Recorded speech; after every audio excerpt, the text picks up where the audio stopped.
వలసి ఉన్నది. ఒక మాట చదువుకుందామా? దేవుని వాక్య భాగములో నుండి ఆదికాండము 14వ అధ్యాయము 18వ వచనం. మరియు షాలేము రాజైన మెల్కీసెదెకు రొట్టెను ద్రాక్షారసమును తీసుకొని వచ్చెను. అతడు సర్వోన్నతుడైన దేవునికి యాజకుడు. అప్పుడు అతడు అబ్రహామును ఆశీర్వదించి ఆకాశమునకు భూమికిని సృష్టికర్తయును సర్వోన్నతుడైన దేవుని వలన అబ్రాము ఆశీర్వదింపబడును గాక అనియు నీ శత్రువులను నీ చేతికి అప్పగించిన సర్వోన్నతుడగు దేవుడు స్తుతింపబడును గాక అనియు చెప్పెను. అప్పుడు అతడు అన్నిటిలో ఇతనికి 10వ వంతు ఇచ్చెను. హల్లెలూయా. ప్రియమైన దేవుని బిడ్డలారా, దేవుడు ఏమంటాడంటే అబ్రహాముతో, నేను చూపించే దేశానికి నువ్వు వెళ్ళు, నిన్ను ఆశీర్వదిస్తా, అత్యధికంగా దీవిస్తా అన్నప్పుడు దేవుని మాటకు లోబడి అబ్రహాము ఆయన ప్రయాణమై వెళ్తూ ఉన్నాడు. ఆయనతో పాటు లోతు అనేటైన ఆయన సొంత అన్న కొడుకు అన్నమాట. వీళ్ళు చాలా ధనము కలిగి, మందలు కలిగి, పశువులు కలిగి బయలుదేరి వెళ్ళారు. ఒక దగ్గరికి వెళ్ళిన తర్వాత అబ్రహాము పశువుల కాపర్లకు, లోతు పశువుల కాపర్లకు గొడవ అవుతుంది. అప్పుడు అబ్రహాం అంటాడు, మనం బంధువులము, మనం దగ్గర వాళ్ళము, రక్త సంబంధులము, కాబట్టి రోజు ఈ రీతిగా గొడవ పెట్టుకుంటే ఆ పని వాళ్ళు, ఆ జీతగాను పోయి మనకు గొడవ అవుతుంది. మనకు నెమ్మది ఉండాలి అంటే నువ్వు కుడి తట్టు వెళితే నేను ఎడమ తట్టు వెళుతా, మనము వేరైపోదాము అన్నప్పుడు లోతు ఏం చూస్తాడంటే సొదొమ గొమొర్రా అనే పట్టణం ఉంటుంది. ఆ పట్టణంను చూసినప్పుడు చాలా పచ్చగా ఉంటుంది. అక్కడికి నేను వెళుతా అన్నప్పుడు అబ్రహాము లోతు వేరైపోతారు. వాళ్ళ ఆస్తులు కూడా ఎవరి వాళ్ళే తీసుకొని లోతు సొదొమ పట్టణానికి వెళ్తాడు. సొదొమ పట్టణానికి వెళ్ళి అక్కడ బాగానే ఉంటుంది, చాలా పచ్చగా ఉంటుంది, మంచిగా ఉంటుంది. అయితే సొదొమ పట్టణపు రాజు ఇతర రాజులకు లోబడి ఉంటుండేది. వాళ్ళు చెప్పినట్టుగా వింటుండేది. ఒక 13 సంవత్సరాలు అట్లా లోబడిన తర్వాత 14వ సంవత్సరము సొదొమ రాజు, మీకు నేను లోబడను. ఆ రోజులలో కప్పము కట్టడం ఉండేది, ట్యాక్సీలు అన్నమాట వేరే రాజులకు.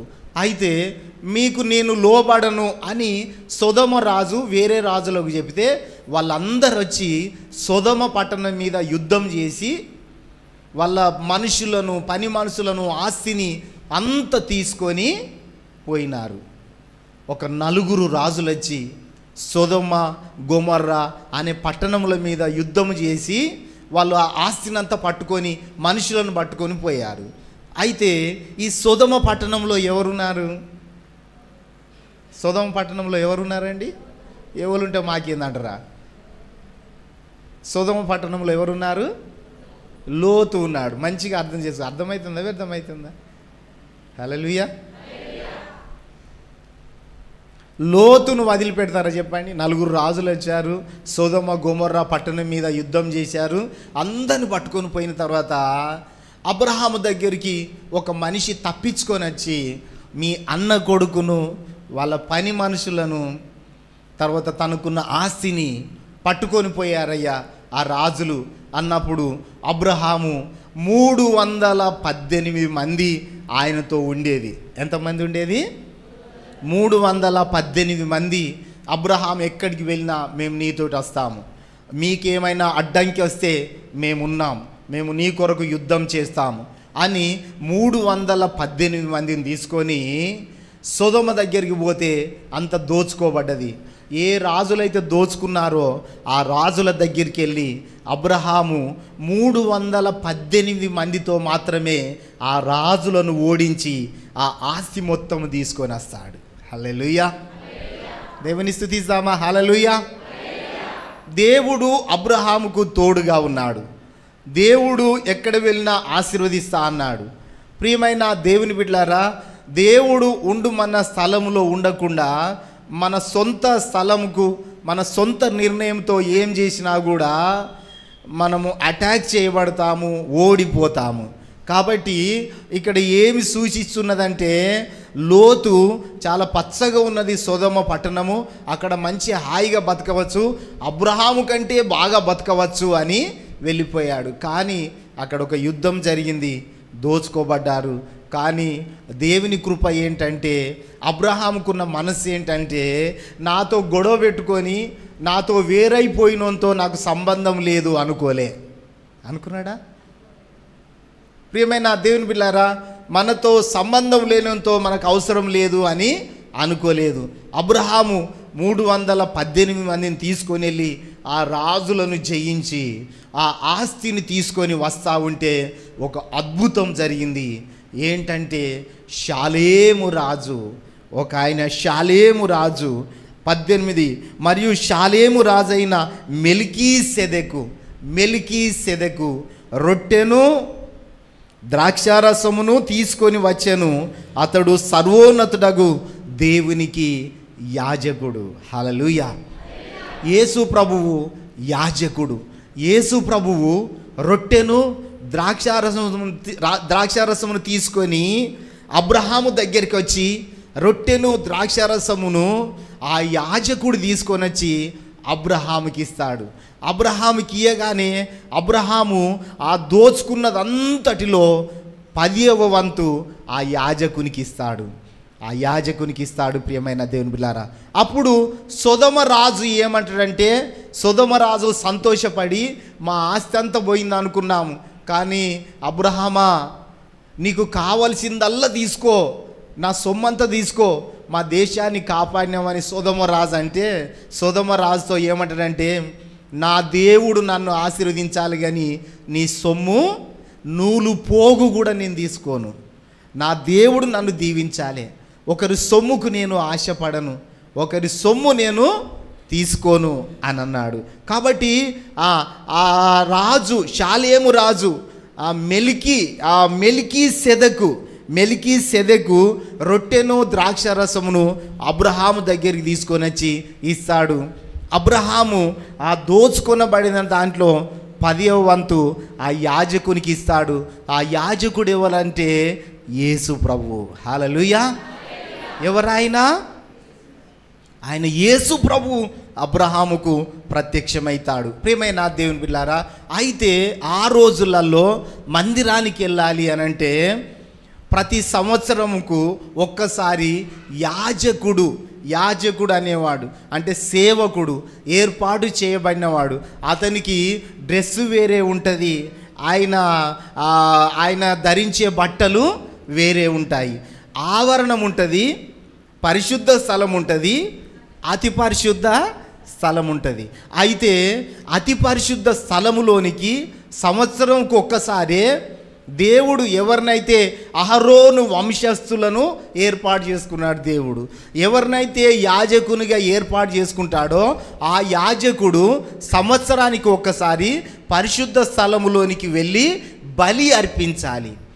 ఎవరి కొరకంటే మీలాగా ప్రజలు వచ్చి ఆ ఆవరణము ఆ పరిశుద్ధ స్థలములో ఉంటే ఒక్కడే యాజకుడు ఏర్పాటు చేయబడిన వాడు వెళ్ళి ఆ పరిశుద్ధ స్థలములో ఆ గొర్రెను కానీ మేకను కానీ ఎద్దును కానీ తీసుకొని వెళ్ళి అక్కడ బలి అర్పించాలి. బలి అర్పించడానికి ముందు యాజకుడు ఒకవేళ తప్పు చేస్తే అక్కడికి పోగానే చచ్చిపోయేదన్నమాట. కాబట్టి ఆ బలి ముందుగాల యాజకుడు వెళ్ళి యాజకుని కొరకు సమర్పించాలి. చూడండి ఆ రోజులల్లా ఎట్లా ఉండేదో మంచిగా అర్థం చేసుకోండి. అయితే యాజకుని కొరకు, ప్రభువా నేను తప్పు చేశాను, ఇదిగో ఈ తప్పుకు ఈ ఎద్దునిస్తున్నా, ఈ కోడెనిస్తున్నా, ఈ గొర్రెను ఈ మేకనిస్తున్నా అని చెప్పి తన తప్పు కొరకు ప్రాయశ్చిత్తము చేయబడి రక్తము చిందించబడిన తరువాత మళ్ళా ఆ యాజకుడు ప్రజలందరి కొరకు ఒక బలిని అర్పిస్తుండేది. అది యాజకుని యొక్క వృత్తి అన్నమాట. అది యాజకుని యొక్క ధర్మము, యాజకుని యొక్క బాధ్యత అన్నమాట. ప్రియమైన దేవుని బిడ్డలారా, దేవుని వాక్యం అంటున్నది, కోడెల యొక్కయు గొర్రెల యొక్కయు రక్తము మనిషిని శుద్ధి చేయదు. హల్లెలూయా. ఇంకొక మాట ఏంటంటే, యాజకుడు అనేవాడు ముసలోడైపోతాడు, చచ్చిపోతాడు, ఇంకొక యాజకుడు వస్తాడు, ఇంకొక యాజకుడు వస్తూ ఉంటాడు, ఇంకొక సేవకుడు వస్తూ ఉంటాడు. ప్రజల కొరకు ప్రాయశ్చిత్తం చేస్తూ ఉంటాడు, ప్రజల కొరకు రక్తము చిందించబడుతుంది. ఎవరి రక్తము? యాజకుంది కాదు. ఎవరి రక్తము? నోరు లేని పశువుల రక్తము, ఎద్దుల రక్తము, గొర్రెల రక్తము. అలాంటి టైములో యేసు ప్రభు ఒక తీర్మానం చేశాడు. ఆయనే ప్రధాన యాజకునిగా ఈ లోకానికి వచ్చాడు. హెబ్రీ పత్రికలో ఆ మాటలన్నీ మనకు వివరంగా చెప్తాడు. 5వ అధ్యాయము, హెబ్రీ పత్రిక 5వ అధ్యాయము 1వ వచనం చదవండి. ప్రతి ప్రధాన యాజకుడును మనుషులలో నుండి ఏర్పరచబడిన వాడై. ఎక్కడి నుండి ఏర్పరచబడతాడు? ప్రతి ప్రధాన యాజకుడు మనుషులలో నుండే ఏర్పరచబడతారు. మనుషుల్లో నుంచే ఎన్నుకుంటాడు దేవుడు.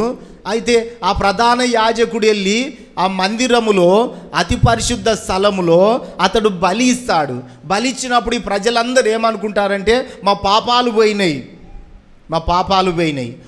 ఏమి అలవాటైందంటే మనము పాపము చేయవచ్చు, మనం తప్పు చేయవచ్చు. తప్పు చేసి గొర్రెనో మేకనో ఎద్దునో అర్పిస్తే మన పాపాలు పోతాయని అలవాటైపోయారు. హలో, అర్థమవుతుందా? అందరికి అర్థమవుతుందా? అట్లనే చూస్తారేంది మీరు? అర్థమవుతుందా? నేను చెప్పేది అర్థమవుతుందా? వ్యర్థమవుతుందా? బ్రదర్స్, అర్థమవుతుందా? ఏం అర్థమైంది? సంవత్సరానికి ఒకసారి ఒక యాజకుడు వెళ్ళి ఏం చేయాలి? బలి అర్పించాలి కదా. అయితే బలి అర్పించే యాజకుడు చనిపోతే ఇంకొక యాజకుడు వస్తూ ఉంటాడు. ఇదంతా ఒకెత్త. అయితే ప్రజలందరూ ఏమనుకుంటున్నారు? పాపం చేయవచ్చు, ఏం కాదు. తప్పు చేయవచ్చు, ఏం కాదు. ఎందుకు? బలి అర్పిస్తే పోతుంది. ఒక్కసారి పోయి గొర్రెనో మేకనో తీసుకొచ్చి, ఇదిగో నేను పాపం చేసినని యాజకునికి అప్పగించి, యాజకుడు వెళ్ళి ఆ పరిశుద్ధ స్థలంలో అర్పిస్తే నా కొరకు పోతుంది. మళ్ళీ మనం యథావిధిగా ఏదైనా చేయవచ్చు. కానీ ఇక్కడ అంటాడు, హెబ్రీ పత్రికలో పౌలు భక్తుడు అంటాడు, ఏమంటాడు? ప్రతి ప్రధాన యాజకుడును మనుషులలో నుండి ఏర్పరచబడి పాపముల కొరకు అర్పణలను బలులను అర్పించుటకు దేవుని విషయమైన కార్యములు జరిగించుటకై మనుషుల నిమిత్తము నియమించబడ్డాడు. తాను కూడా బలహీనత చేత ఆవరింపబడి ఉన్నందున. చూడండి, ఆ యాజకుడు కూడా ఎట్లా అంటాడు? బలహీనుడే. తాను కూడా బలహీనతతో ఆవరించబడినందున అతడు ఏమీ తెలియని వారి ఎడల త్రోవ తప్పిన వారి ఎడల తాలిమి చూపగలవాడై ఉన్నాడు. ఆ హేతువు చేత ప్రజల కొరకు ఎలాగో అలాగే తన కొరకును పాపముల నిమిత్తము అర్పణము బలి అర్పించేదన్నమాట. ప్రజల కొరకు ఎట్లా అర్పిస్తాడో తన కొరకు కూడా తను పాపము చేసేది, తను పాపములో పడుతుండేది, ప్రజలు పాపంలో పడుతుండేది, తన కొరకు అర్పించేది, ప్రజల కొరకు అర్పిస్తూ ఉండేది. అట్లా రొటేషన్ అయిపోయింది.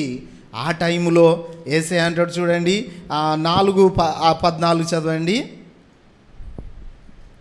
ఆకాశ మండలము గుండా వెళ్ళిన దేవుని కుమారుడైన యేసు అను గొప్ప ప్రధాన యాజకుడు అందరం చెప్దామా? గొప్ప ప్రధాన యాజకుడు. అందరు చెప్పండి, యేసు అను గొప్ప ప్రధాన యాజకుడు. ఈ యాజకులందరూ బలహీనతతో వాళ్ళు బలి అర్పిస్తూ ఉన్నారు, ప్రజల కొరకు అర్పిస్తూ ఉన్నారు. అయితే గొప్ప ప్రధాన యాజకుడు మాత్రము ఆయన పాపము లేనివాడుగా వచ్చాడు. హల్లెలూయా. ఆయన ఏ దోషము లేనివాడుగా వచ్చాడు. ఆయనకు ఏ పాపము, ఏ కపటము, ఏ దోషము, ఏ అపవిత్రత లేదు. ఈ ప్రధాన యాజకులు, ఈ యాజకులందరూ పాపము చేసి వాళ్ళ కొరకు బలి అర్పించడము, ప్రజల కొరకు అర్పించడము, ఇదంతా ఒక రొటేషన్ అయ్యి పాపములోనే బతుకుతూ ఉన్నారు. అందరిక పాపములోనే బ్రతుకుతూ ఉన్నారు. పాపము నుంచి విడిపించగలిగిన వాడు ఎవడు లేడు. పాపము నుంచి బయటపడగొట్టగలిగేవాడు ఎవడూ సమర్థుడు లేడు. సమర్థుడు లేనే లేడు. హల్లెలూయా. స్తోత్రం చెల్లిద్దామా? అయితే యేసు అను గొప్ప ప్రధాన యాజకుడు మనకు ఉన్నాడు గనక మనము ఒప్పుకొనిన దానిని గట్టిగా చేపట్టుదము. మన ప్రధాన యాజకుడు మన బలహీనతల యందు. మన ప్రధాన యాజకుడు ఎవరు? ఇప్పుడు మన ప్రధాన యాజకుడు ఎవరండి? హల్లెలూయా. మన ప్రధాన యాజకుడు ఎవరు? ఎవరు లేడిగా. మన ప్రధాన యాజకుడు ఎవరు? అసలు మనకేమన్నా అయితే ఎక్కడికి వెళ్ళాలి? వాడు చేయి పెడతాడు, వీడు చేయి పెడతాడు, అందరు చేయి పెట్టి నాశనం చేస్తారు. ఎక్కడికి వెళ్ళాలి? యేసయ్య ప్రధాన యాజకుడు. నువ్వైనా నేనైనా ఎక్కడికి వెళ్ళాలి? యేసయ్య దగ్గర. ప్రధాన యాజకుడు ఆయన. ఆయనలో పాపం ఉన్నదా? లేదు. ఆయన నీతి గలవాడు, ఆయన పరిశుద్ధుడు, ఆయన పాపము లేనివాడు, ఆయన బలియాగమైన వాడు. ఇక కోళ్ళ యొక్కయు గొర్రెల యొక్కయు కోడెల యొక్కయు రక్తము కాదు, నేనే వచ్చి బలి అయితా మీ అందరి కొరకు, మీరే డైరెక్ట్ నా దగ్గర రండి అన్నాడు. చప్పలతో దేవుని స్తుతిద్దాం. హల్లెలూయా, హల్లెలూయా. కానీ ఒక మాట, ఒక కండిషన్ అన్నాడు. ఊకే బలి ఉండదు. ఒకసారి కడగబడిన తర్వాత మరలా జారిపోయి మరలా బలి ఇయ్యండి అంటే మీరు మరలా సిలువ వేసినట్టు అవుతుంది అన్నాడు. కాబట్టి చదవండి, అక్కడ ఏమంటాడు? ప్రధాన యాజకుడు మన బలహీనతల యందు మనతో సహానుభవము లేనివాడు కాడు. అనుభవం లేనోడేం కాదు. ఆయన మానవుడిగా వచ్చిండు. ఆయనకు కూడా బలహీనతలు ఉన్నాయి. ఆయన శారీరకంగా ఉన్నాడు, కానీ ఆయన తప్పు చేయలేదు. ఆయన అంటాడు ఒకసారి, నాలో పాపం ఉన్నదని మీలో ఎవడైనా నిరూపించగలడా అన్నాడు. నువ్వు నేను అట్లా చెప్పలేము. చెప్పగలుగుతామా? అయితే ఆ ప్రధాన యాజకుడు, ఏ పాపం లేని ప్రధాన యాజకుని దగ్గరికి మనం వెళ్ళినట్లయితే మనల్ని కడుగుతాడు, హత్తుకుంటాడు, శుద్ధీకరిస్తాడు. అందరూ ఒక స్త్రీని రాళ్లతో కొట్టి చంపాలని, ఈమె వ్యభిచారంలో పట్టబడ్డదని రాళ్లతో కొట్టి చంపాలని అందరూ తీసుకొని యేసయ్య దగ్గరికి వస్తే యేసయ్య అన్నాడు, మీలో పాపం లేనివాడు మొదటి రాయి వెయ్యండి అన్నాడు. ఆయన ఏ పాపము లేనివాడు కాబట్టి ఆ రీతిగా చెప్పగలిగాడు. హల్లెలూయా. చూడండి ప్రియమైన దేవుని పిల్లారా, ఏమంటాడు? మన బలహీనతలు ఎరుగని వాడేమి కాదు, కానీ సమస్త విషయములోను మన వల్లే ఆయన కూడా శోధించబడ్డాడు, కానీ జయించాడు. మనలాగా ఆయన శోధించబడ్డాడు. సాతానుడు శోధిస్తాడు. అయితే ఇప్పుడేమంటున్నాడంటే, మీలాగా నేను శోధించబడ్డా, కానీ పాపంలో పల్లె, శోధనకు లోబడలేదు. అయితే మీ బలహీనతలను నాకు తెలుసు కాబట్టి మీరు శోధించబడినప్పుడు నేను మీకు తోడుగా ఉండి మిమ్మల్ని జయించేటట్టు చేస్తా. చపలతో దేవుని స్తుతిస్తా. మీరు జయించేటట్టు చేస్తా, నేను మీకు తోడుగా ఉంటా అని ఈ యాజకుడు చెప్తున్నాడు. ప్రధాన యాజకుడు. ఆ ప్రధాన యాజకుడు ఎవరండి? అది చెప్పరాదుల్ని, గట్లా చెప్పరాదుల్ని అంటే ఇట్లా గట్టిగా అంటేనే కొంచెం హెచ్చరిస్తేనే అంటారా ఏంది? ఈ ప్రధాన యాజకుడు ఎవరండి? ఈ యేసయ్యకు మన బలహీనతలు తెలుసు, మన శోధన తెలుసు, మనం ఎందులో ఇరుక్కపోయినామో తెలుసు, ఎందులో బాధపడుతున్నామో తెలుసు, ఏ విషయంలో బాధపడుతున్నామో తెలుసు. అలాంటప్పుడు మనం ప్రధాన యాజకుని దగ్గరికి పోవాలా వద్దా? యాజకుని దగ్గరికి పోతేనే మనకు గొప్ప విడుదల. ఆయన ప్రధాన యాజకుడు, మన బలహీనతలు తెలియని యాజకుడు కాదు, సమస్తము తెలిసిన యాజకుడు. హల్లెలూయా. చూడండి కిందికి చదివినట్లయితే, ఆయన పాపము లేనివాడిగా ఉండెను, ఆయన పాపము లేనివాడుగా ఉన్నాడు గనుక మనము కనికరింపబడి, మనం ఏమయ్యి కనికరించబడ్డాము. చెప్తారా? నేను కనికరించబడ్డాను. మనం ఏమైనాము? కనికరించబడ్డాము. కృప చూపించాడు, కనికరము. ఆయన కనికరము చూపి ఆయన మన దగ్గరికి వచ్చి అంటున్నాడు, నేను ప్రధాన యాజకుడిని, నీ కొరకు బలియాగమైన. ఇక నీ అప్పేమీ లేదు, నీ బాకీ ఏమీ లేదు, నీ బాకీ అంతా తీర్పిన.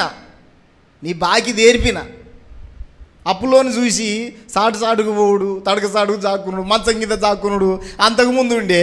ఒకవేళ ఆ అప్పు తీర్పిన తర్వాత గల్లు ఎగిరేసి తిరిగేటట్టు చేశాడు. హల్లెలూయా, హల్లెలూయా. దేవుడు మన అప్పు పత్రాన్ని ఏం చేశాడు? చింపివేశాడు. దేవుని వాక్యం అంటున్నది, నేను రక్తము కార్చి వెల చెల్లించాను, మీరు విడుదల పొందారు. నేను ప్రధాన యాజకుని, నా దగ్గరికి డైరెక్ట్గా రావచ్చు. ఇక ఎవరో మధ్యవర్తి మీకు అవసరం లేదు. ఇక అంతకుముందు మధ్యవర్తి ఉండే కదా. అయ్యా నేను తప్పు చేశానయ్యా, యాజకుడా నువ్వు వెళ్ళి పరిశుద్ధ స్థలంలో ఈ బలి అర్పించయ్యా, నేను సావకుండా ఉండునట్లు అనంటే, ఆ ప్రధాన యాజకుడు పెద్ద పరిశుద్ధుడు అంటే ఆయన పరిశుద్ధుడు కాదు. ఫస్ట్ ఆయన కొరకు అర్పించుకొని వీళ్ళ కొరకు, ఇదంతా లింక్ లేదు, లింక్ అంతా కట్ అయిపోయింది. డైరెక్ట్ ప్రధాన యాజకుని దగ్గరికి మనం వెళ్ళవచ్చు. స్తోత్రం చెల్లిద్దాం. చూడండి, అయితే ఏమైందంట, మనము కనికరింపబడి సమయోచితమైన సహాయము కొరకు కృప పొందునట్లు ధైర్యముతో. ఎట్లా? అందరు చెప్తారా? ధైర్యముతో చెప్పారా? మీరు చెప్పారా? ఎట్లా? ప్రభు దగ్గరికి ఎట్లా వెళ్ళాలి మనం? ఏం ధైర్యం? నా మీదున్న పాపపు పత్రము, అప్పు పత్రం అంతా చించివేసి కాలబెట్టాడు. ఆయన రక్తపు ఆ రుణాన్ని తీర్చాడు, నా రుణాన్ని అంతా తీర్చాడని మనం ఎట్లా పోవాలి? యేసయ్య దగ్గరికి రాలి అని గుంజుకొచ్చేది కాదు.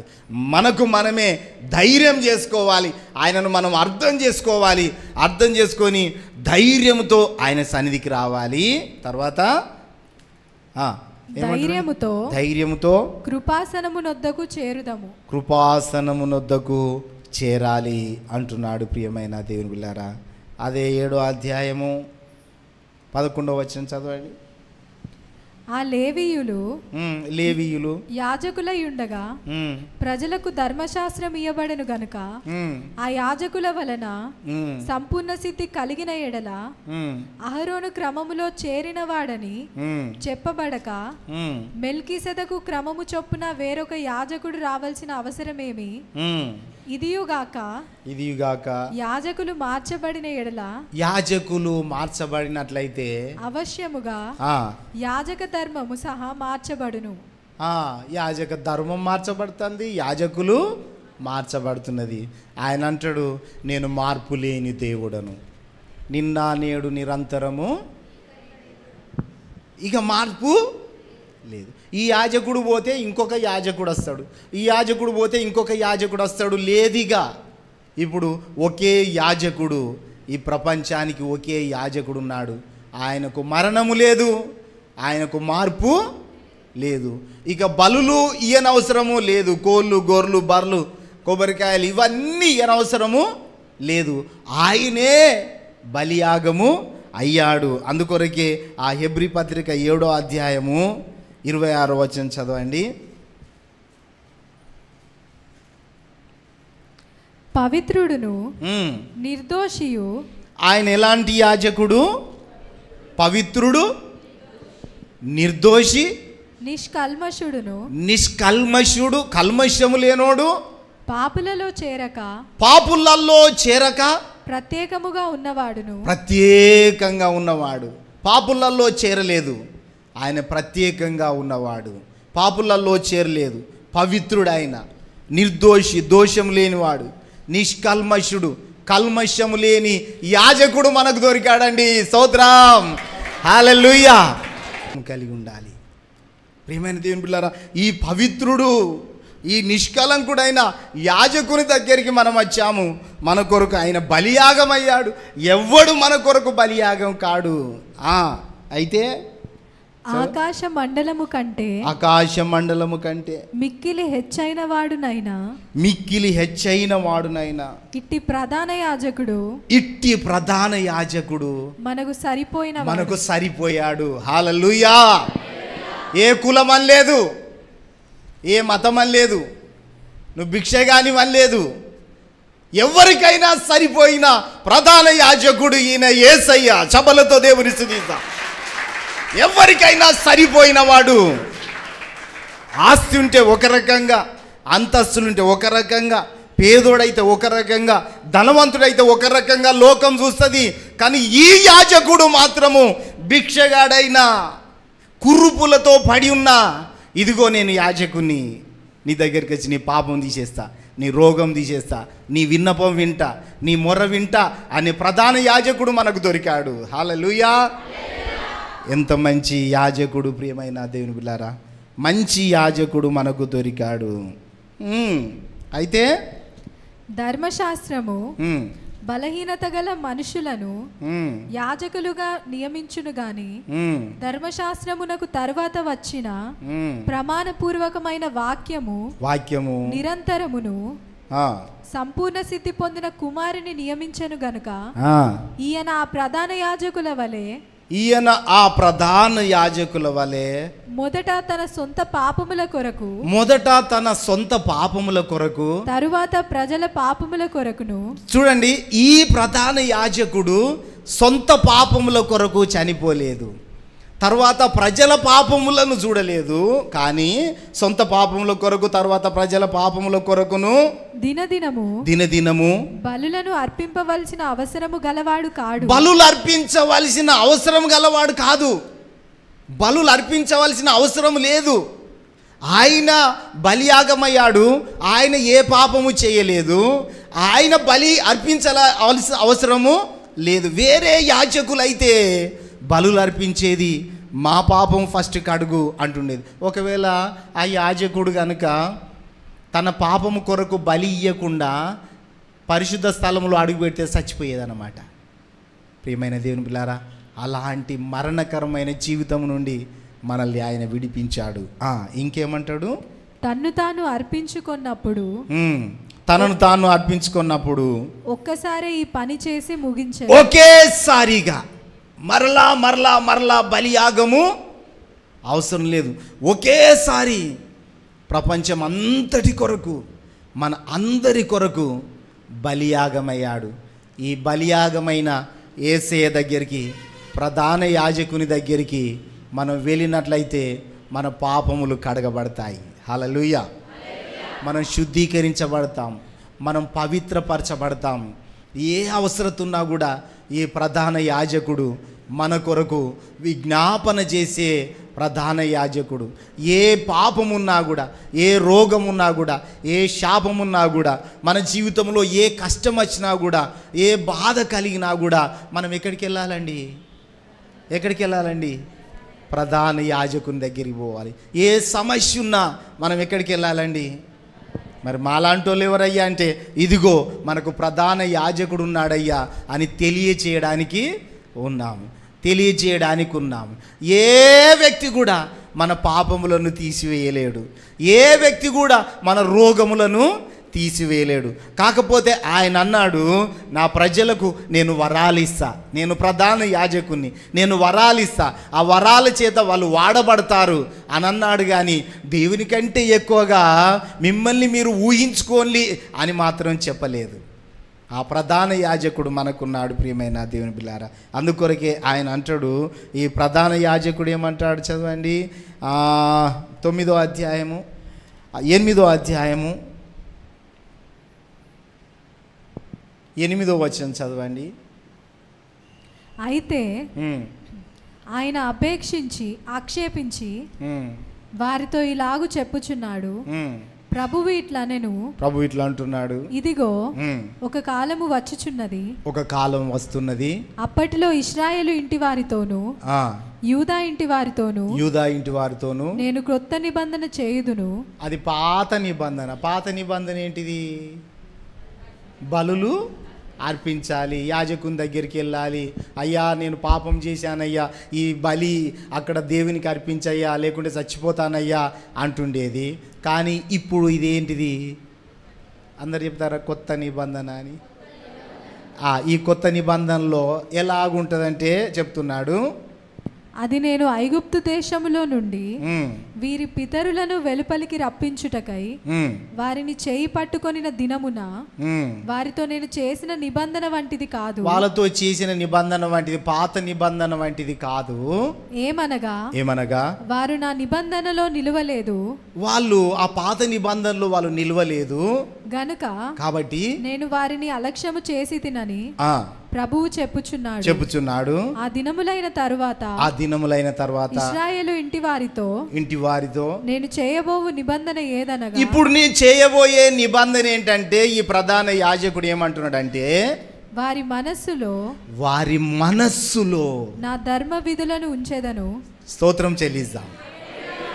ఇప్పుడు ఎక్కడికి వచ్చినామంటే, మన మనస్సు మారాలి. ఏం మారాలి?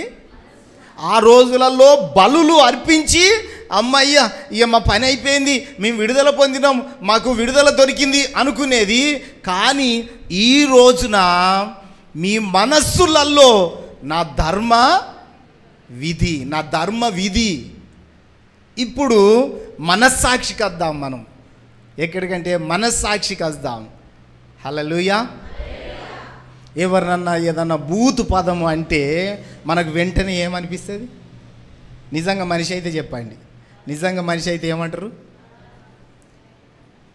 హలో, మనుషులు కాదా ఏంది? నిజంగా మనిషి అయితే ఏమంటారు? నేను బూతు పదం అన్నా. ఒకవేళ ఆ బూతు పదముకు వెంటనే ఇది కాకుండా వేరే వాళ్ళకి ఇట్లా బూతు పదం అంటారా, ఇది తప్పు కాదా అంటే ఈ అన్న వ్యక్తి ఏమంటాడంటే తప్పైంది అంటాడు. ఎందుకు? ఆయన మనస్సాక్షి. ఇప్పుడు ఎక్కడికి వచ్చిందంటే మనస్సాక్షికి వచ్చింది. హల్లెలూయా, హల్లెలూయా. 8కి రావాలి ప్రార్థనకు. మన మనస్సాక్షి మొత్తం మొద్దు వారిపోయింది అనుకో, ఇక గట్లనే ఉంటాం. పొద్దున్న లేచి ప్రార్థన చేసుకోవాలి. మన మనస్సు అంటది, మన మనస్సులో ఆయన ధర్మ విధి నుంచాడు దేవుడు. ఇప్పుడు ఎక్కడికి తీసుకొని వచ్చాడంటే ప్రభు, ఆ ప్రధాన యాజకుడు ఆ మనస్సులో ఆయన ధర్మ విధిని రాశాడు. హల్లెలూయా. అయితే మనస్సు ఒప్పుకుంటుందా చెప్పండి? లేట్ వస్తూ ఉంటే మనసు ఒప్పుకుంటుందా అండి? ఒప్పుకోదు. ఆ మనసు ఒప్పుకోనప్పుడు మనస్సును తృప్తిపరచాలి, మనస్సును గద్దిస్తూ ఉంటుంది, మనస్సాక్షి గద్దిస్తూ ఉంటుంది. అలాంటప్పుడు మనస్సాక్షికి లోబడితే దేవునికి లోబడినట్టు, ప్రధాన యాజకునికి లోబడినట్టు. స్తోత్రం చెల్లిస్తా. హల్లెలూయా, హల్లెలూయా. చదవండి. ఇప్పుడు ఏమంటాడు? వారి మనస్సులో నా ధర్మ విధులను ఉంచెదను. వారి మనస్సులో నా ధర్మ విధిని ఉంచెదను. వారి హృదయముల మీద వాటిని రాయుదును. హృదయాల మీద రాస్తున్నాడు. హల్లెలూయా. మన మనస్సులలో ధర్మ విధి ఉన్నది, మన హృదయాలలో ఆయన రాస్తున్నాడు. మనం వినాలి. ముందుకు చదవండి. నేను వారికి దేవుడనయుందును. నేను వారికి దేవుడనైతా, వారు నాకు ప్రజలయుందురు. వారు నాకు ప్రజలై ఉంటారు. హల్లెలూయా. ఎవరికి దేవుడు ఆయన? మనస్సులలో ఎవరైతే తన ధర్మ విధిని పాటిస్తారో, తన మాటలకు లోబడతారో, దేవుని మాటలకు ఎవరైతే లోబడతారో, ఈ ప్రధాన యాజకుడు ఈ రీతిగా చెబుతాడని ఆయన మాటలలో ముందుకెళ్తారో, ఆయన మాటలు ధ్యానం చేస్తూ ఉంటారో, వాళ్లకు దేవుడై ఉంటాడు ఆయన. ఆయన యొక్క ప్రజలై ఉంటారు. ఇంకేమంటాడు?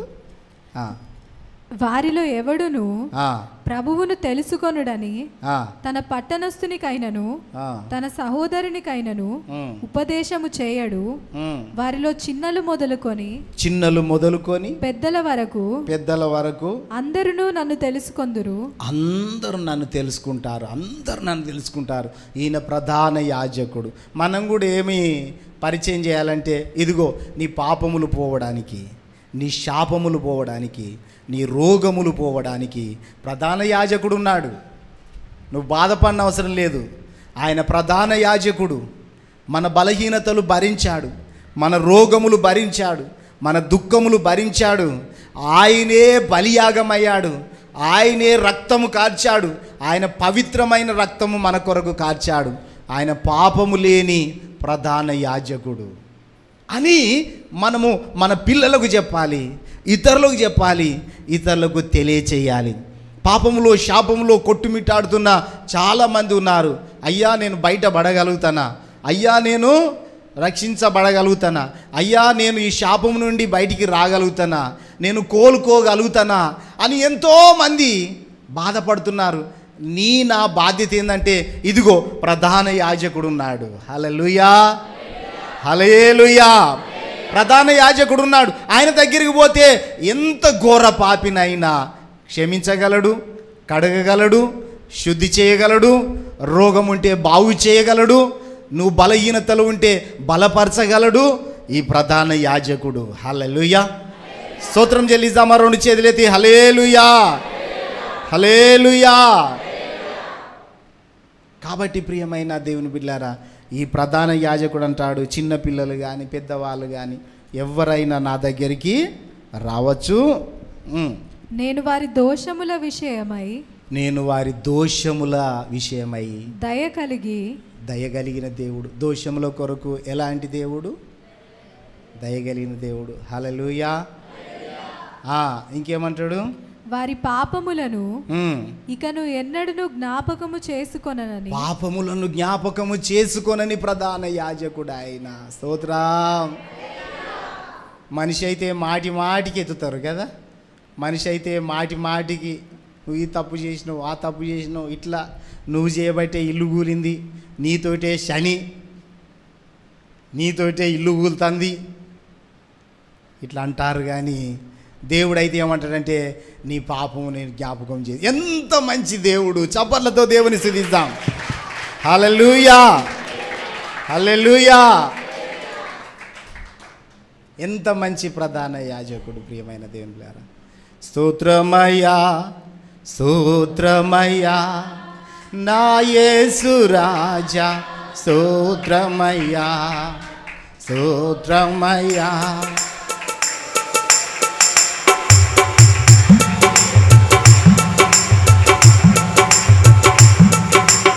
యెహోవా ఈరేగా నీవయ్యున్నావు, నా అవసరమంతా తీర్చుచున్నావు. యెహోవా ఈరేగా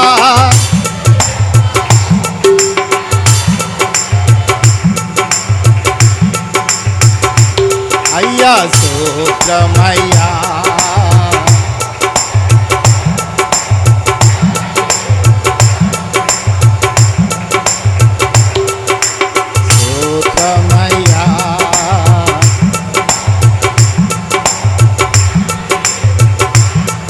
యెహోవా రాఫా, యెహోవా రాఫాగా నా రోగమంతా సిలువలో. యెహోవా రాఫాగా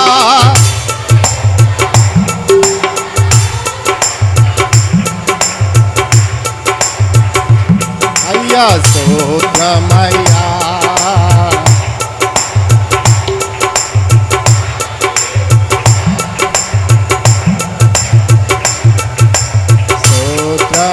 పడాలి చపలు కొట్టి అందరూ స్వరమెత్తి. యెహోవా నిస్సి,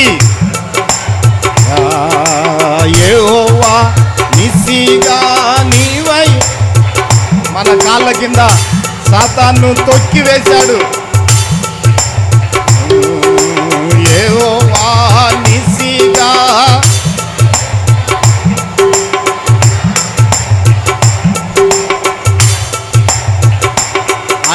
స్తోత్రమయ్యా.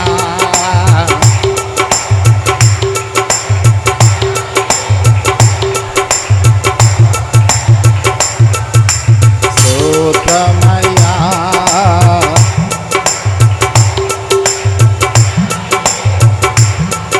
తల్లి మరచిన మనల్ని మరువని దేవుడు,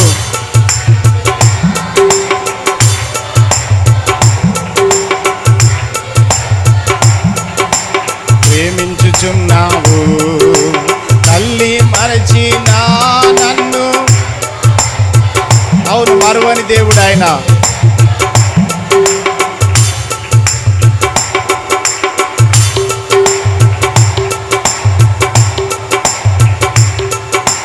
నా యేసు రాజా,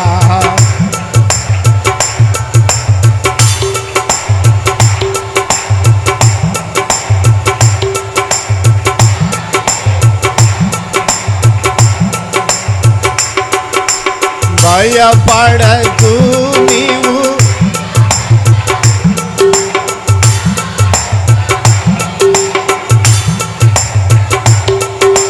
భయపడకు నీవు,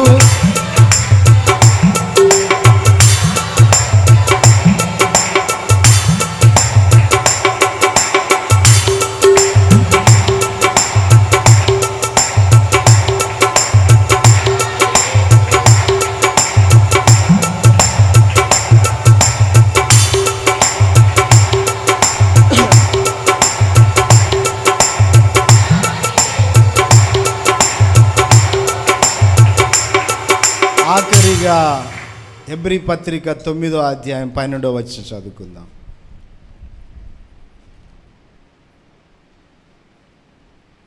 హెబ్రీ పత్రిక 9వ అధ్యాయం 12వ వచనం. మేకల యొక్కయు కోడెల యొక్కయు రక్తముతో కాదు, మేకల యొక్కయు కోడెల యొక్కయు రక్తముతో కాక తన స్వరక్తము, హల్లెలూయా, తన స్వరక్తము, సొంత రక్తముతో ఒక్కసారే, సంవత్సరం కాదు, ఇక ఎప్పుడు తప్పు చేసినప్పుడల్లా వెళ్ళి ఆ యాజకుని దగ్గరికి వెళ్ళి ఏదో ముడుపులు చెల్లించడం కాదు, ఒక్కసారి పరిశుద్ధ స్థలములో ప్రవేశించాడు. ప్రధాన యాజకుడు ఒక్కసారే పరిశుద్ధ స్థలములో ప్రవేశించాడు. ఎలయనగా మేకల యొక్కయు ఎడ్ల యొక్కయు రక్తమును మైలబడిన వారి మీద చల్లుటయు శరీర శుద్ధి కలుగునట్లు వారిని పరిశుద్ధపరిచిన ఎడల నిత్యుడగు ఆత్మ ద్వారా తన్ను తాను దేవునికి నిర్దోషినిగా అర్పించుకొనిన క్రీస్తు యొక్క రక్తము, హల్లెలూయా, క్రీస్తు యొక్క రక్తము నిర్జీవ క్రియలను విడువాలి. ఏ క్రియలండి? ప్రాణము లేని పనికిరాని క్రియలు విడిచిపెట్టాలి. ఆ రక్తానికి విలువనివ్వాలి, ఆ రక్తానికి విలువనివ్వాలి. ఆ రక్తముకు విలువ ఉన్నది. ఆ విలువైన రక్తము మన పాప దోషములను కడిగింది. నిర్జీవ క్రియలు, పనికిరాని క్రియలను విడిచిపెట్టాలి. పనికొచ్చే క్రియలు చేసుకుంటూ విలువగా బ్రతకాలి. విలువైన రక్తము యేసయ్య మన మీద ప్రోక్షించాడు. ఆ రక్తం ద్వారా మనల్ని కడిగాడు, శుద్ధీకరించాడు. విలువ పెట్టి కొనబడిన వారం మనము, మామూలు వాళ్ళం కాదు. విలువ పెట్టి కొనబడిన వారం. మన రుణమును తీర్చాడు, ఎవ్వడు తీర్చలేదు.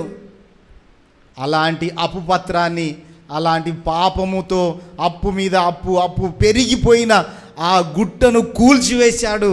ఒక్కసారి ఆయన ప్రవేశించాడు. ప్రియమైన దేవుని బిడ్డలారా, ఇంకేమంటాడు? కోడెలు కానీ ఎద్దులు కానీ అలాంటి రక్తము కాదు, పరిశుద్ధమైన రక్తము. తర్వాత నిర్జీవ క్రియలు, పనికి రాని క్రియలు విడిచిపెట్టాలి. ఏ క్రియలండి? హలో, పనికిరానోళ్ళు పనికిరాని పనులు చేస్తారు, విలువైనోళ్ళు విలువగల పనులు చేస్తారు. పనికిరానోళ్ళ స్నేహం చేసి పనికిరాని పనులు చేస్తారు. ఇక్కడ దేవుని రక్తము విలువైన రక్తము. నిజంగా ఆయన రక్తం యొక్క విలువ తెలిసే నువ్వు విలువగా మాట్లాడతావు, విలువగా బ్రతుకుతావు. విలువైన జీవితం ఇది, ఒక్కటే జీవితం. హల్లెలూయా. విలువైన జీవితం ఇది.